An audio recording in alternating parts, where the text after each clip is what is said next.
اور جو مصیبت تم پر واقع ہوتی ہے سو تمہارے اپنے کرتوتوں سے، اور وہ بہت سے گناہ تو معاف کر دیتا ہے۔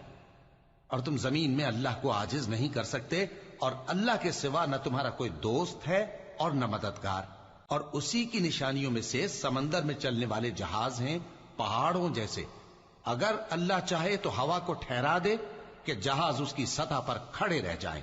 ہر صبر اور شکر کرنے والے کے لیے ان باتوں میں قدرت کے نمونے ہیں۔ یا ان کے اعمال کے سبب ان کو تباہ کر دے اور بہت سو کو معاف بھی کر دے۔